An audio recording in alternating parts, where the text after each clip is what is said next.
Coming up, a call to action, find out what you can do to advance third-class medical reform. Flying acro with no engines, we look at the best glider pilots in the world. Plus, don't stop the presses, books are still king at one company. AOPA Live this week begins in just a moment.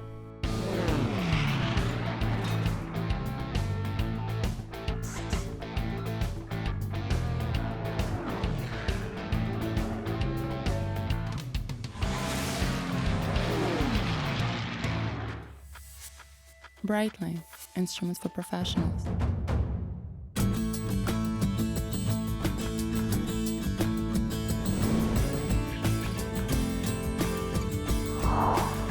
The Senate has teed up third-class medical reform for the third time.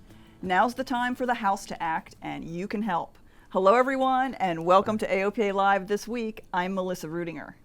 And I'm Tom Haynes. Thanks for joining us. 3 times the Senate has passed the Pilots' Bill of Rights 2 by overwhelming bipartisan majorities. The Pilots' Bill of Rights includes third-class medical reform, which would permit most private pilots to fly without recurring visits to a medical examiner. You'd think with that kind of political support on one side of the Capitol, the House would get off the dime. And the frustration continues to mount why the House hasn't responded to that. But we think this is the right answer for us to get it done. And that answer is the National Defense Authorization Act of 2017. So what the heck does that have to do with aviation?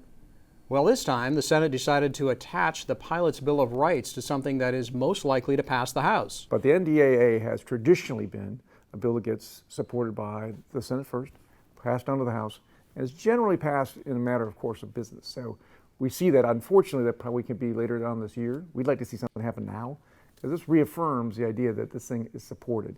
It's time to just go grab the standalone Pilots' Bill of Rights too, get it done. And now we need your help to get it done. Now is the time to reach out to your representative in the House. Tell him or her that it's way past time to pass Senate Bill 571, better known as the Pilots' Bill of Rights 2. Tell them that this has been passed for 3 times by the U.S. Senate with high numbers.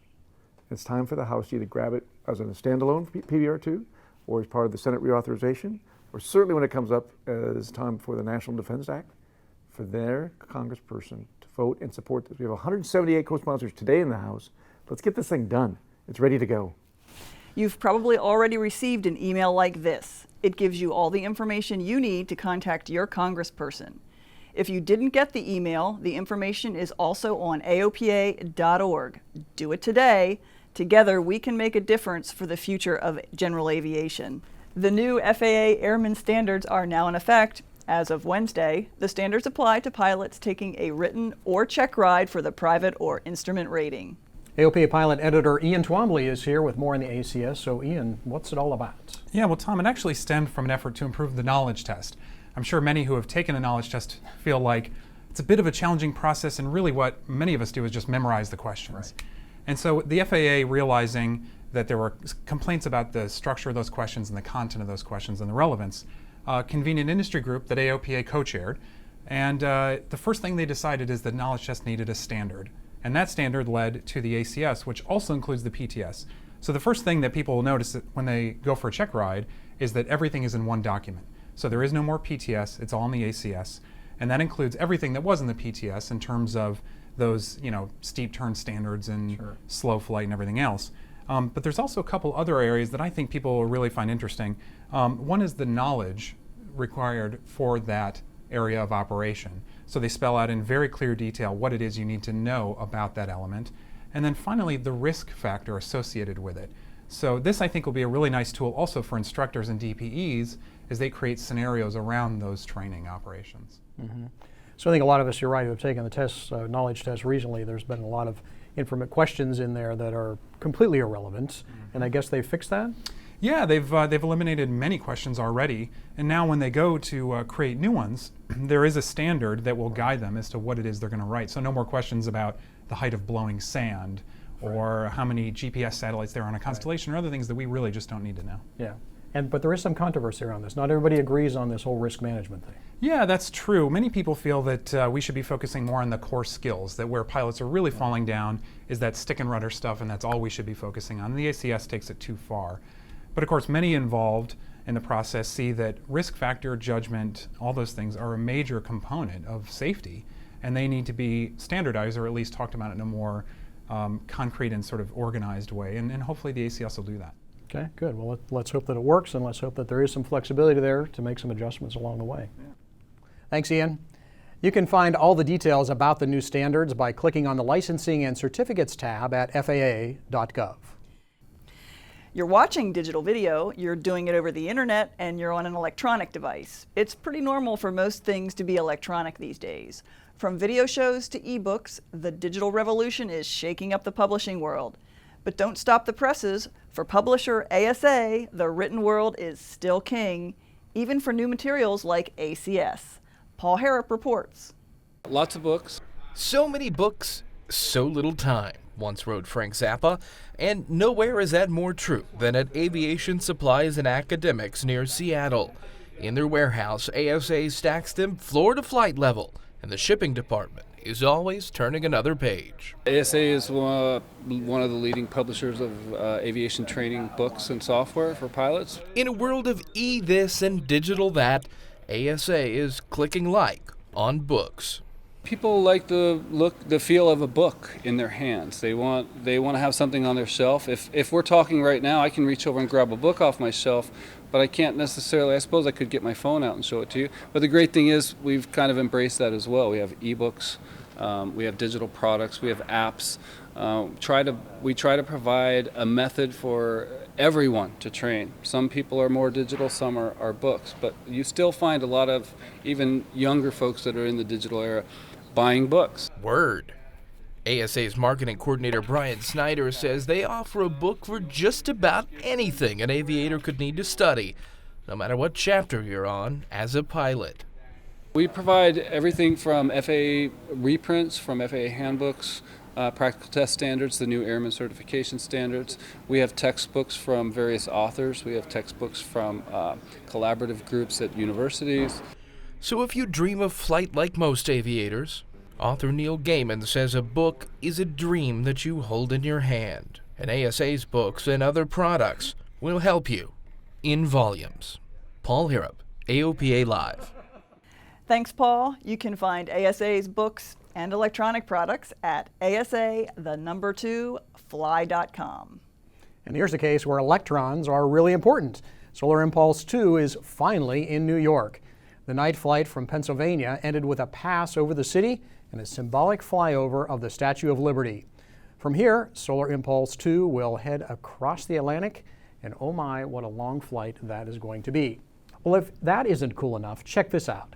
A sail port in the Arizona desert south of Phoenix where radios are optional and the weather is fine for flying more often than not. Since 1969, Arizona Soaring has taught all of the glider disciplines, including one that is so rare that in this country, those that vie for the top prize would fit comfortably around a dinner table. Jim Moore met five-time U.S. National Glider Aerobatic Champion Jason Stevens to experience firsthand just what a glider can do in the hands of a world-class pilot. This may look like a typical glider, but it is anything but. Jason Stevens is not a typical glider pilot either. Since 1969, Estrella Sailport in Maricopa, Arizona has been the de facto capital of American glider aerobatics. It's kind of old-fashioned. You just keep your eyes open and look for traffic and go and fly. So it's a lot of fun, and it's a nice change of pace for a lot of the pilots that come to us. It's the place where Stevens, as a teenager transplanted from Alaska, began his own journey into glider aerobatics 2 decades ago. I've come here to follow those footsteps, at least the first few. My first aerobatic ride was in a glider with Les Horvath, who was national champion several times, and ended up becoming my aerobatic instructor back in high school. And I also grew up watching Star Wars and Black Sheep Squadron and all these shows about fighter pilots and pilots that could do amazing things with their machines. So that sort of activity appealed to me, I guess. This MDM-1 Fox is also a classroom where a powered pilot can learn a lot. With the gliders, you definitely need finesse, so we teach that to them. And there's some other practical skills that you learn, like dealing with engine out situations, that sort of thing, is a lot easier once you've had some glider training. But it's also a lot of fun. And aviation is, I think, at its core, mostly about the enjoyment of flight. And this is just another really great way to get enjoyment out of flying. Okay, you ready? I'm ready. Okay, here we go. With the glider, it's more about the sound, since we don't have the engine noise covering up a lot of the noises that the airframe makes. Wind noise across the air vents and the canopy frame. We can listen to the speed once we train the ear how to listen.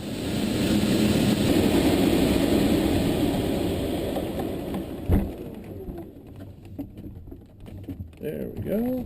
I get surprised looks all the time when people say, "You can do that in the glider?"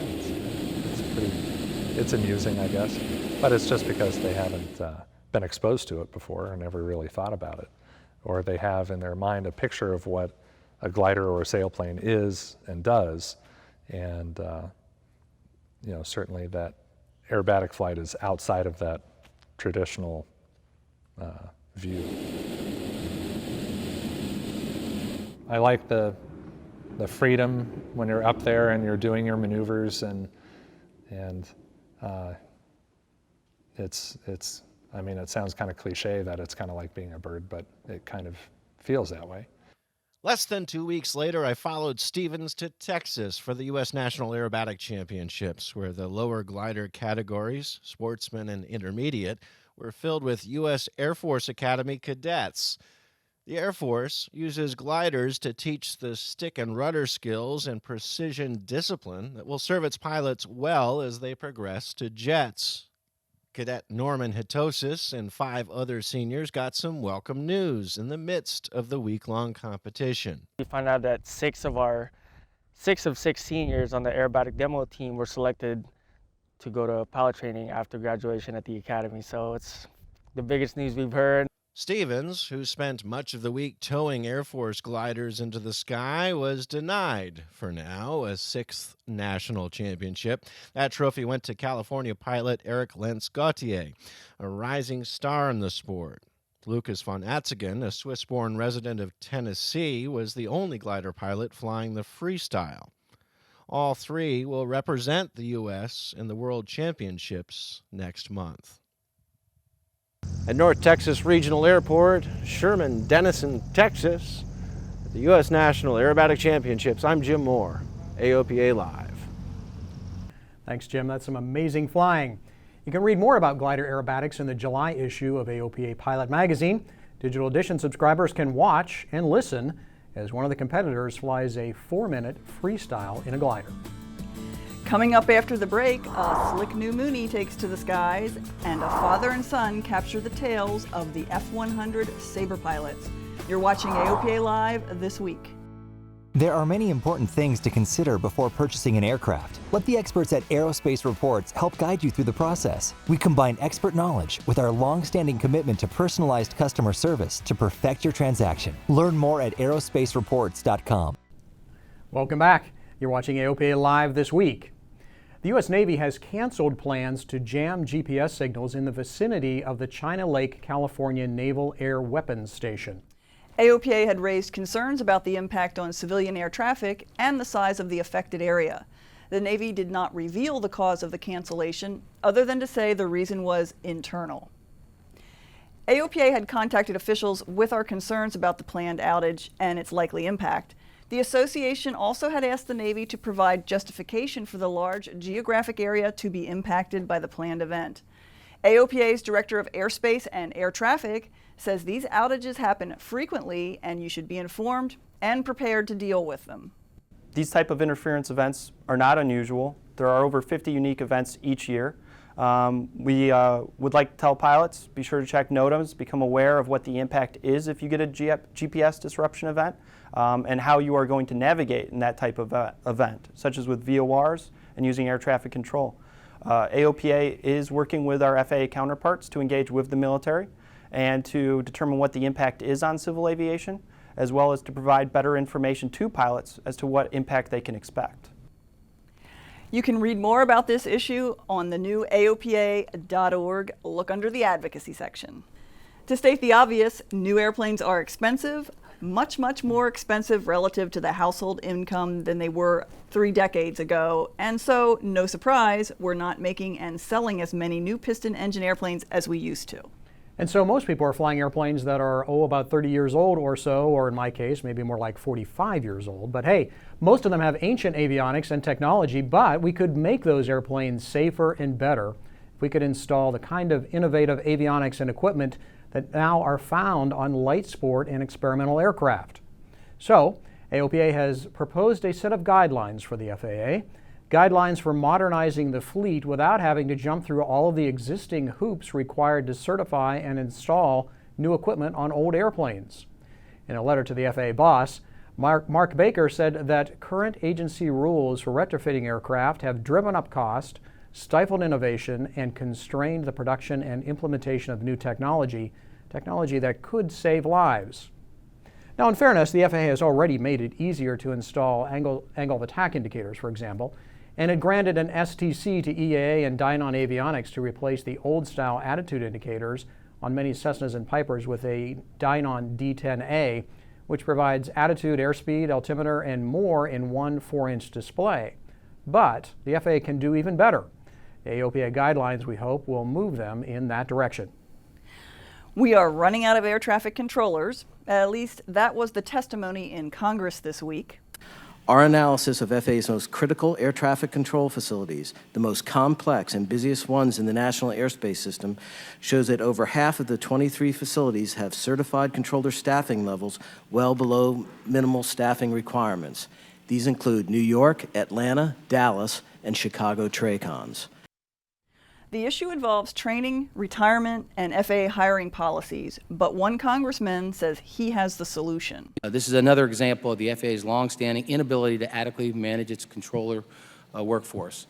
And that's a big reason, I believe, one of the biggest reasons why the ATC reform that I've proposed and we've passed out of this committee, we should take up. Yes, Mr. Schuster is talking about privatization. Meanwhile, in the House, the issue of ATC privatization remains the major stumbling block to continued FAA funding, or reauthorization in Washington speak. The Senate has passed already an FAA reauthorization bill, which also includes the Pilot's Bill of Rights 2, which we talked about earlier. They sent it to the House, but some representatives want the House version, specifically Transportation Committee Chairman Bill Schuster, who is the champion of privatized air traffic control. Now, the aviation alphabets, including AOPA, just sent this letter to House leadership. The group urged the House to follow the Senate lead and pass the FAA bill because millions of hardworking taxpayers want Congress to get things done and not let this bill be stalled because of the divisive issue of air traffic control, privatization, and yes, Melissa, that is my blood pressure coming up. On a faster note, Mooney is celebrating the first flight of the Ovation Ultra. The revamp of the popular and speedy model adds a new interior and a door on the pilot's side. The tail, still Mooney. For many of us, our fathers are the most influential people in our lives.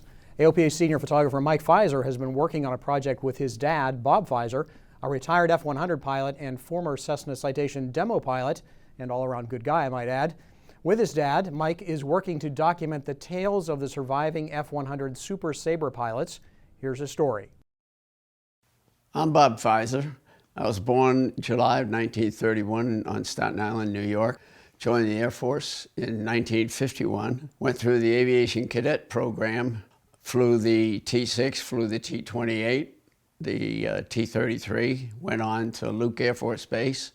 On as an IP there in the F-84G, the F-84F, and eventually the F-100. And I'm Bob Fizer's son. My father and I are here to share a few stories with you on Father's Day. So it's with great pride that I introduce a man I love dearly, respect immensely, United States Air Force Major Bob Fizer, retired, AKA Breezeway, the world's second greatest fighter pilot. Well, every fighter pilot likes to think that he's number one or he's the best. And I've always called myself the second best fighter pilot in the world. And when I'm asked about that, about who's number one, I said, I don't know, I haven't met him yet. but I won't take the title of being number one because there's too many of them out there. I retired from the Air Force in 1971 and joined Cessna. I was a demo pilot from 71 through 77, and from 77 to 89, I was manager of the demonstration department. The photo missions came along when brochures were required and publications. It was a lot of fun. It was a little bit challenging, but I thoroughly enjoyed it.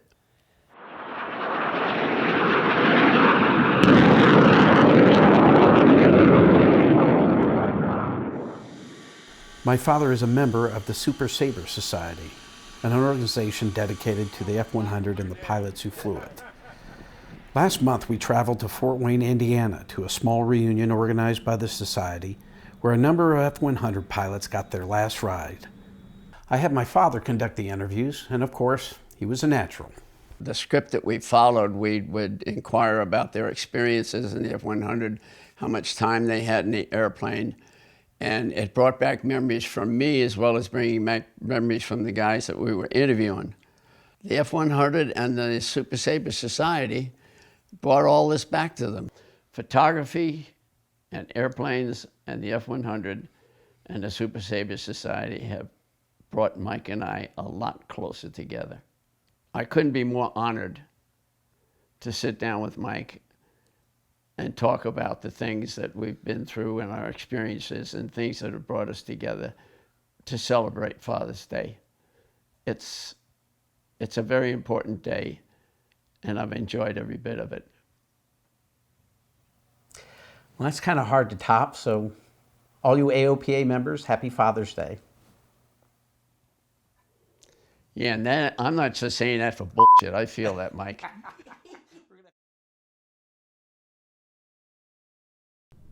Thanks, Mike, and thanks, Bob, for your service.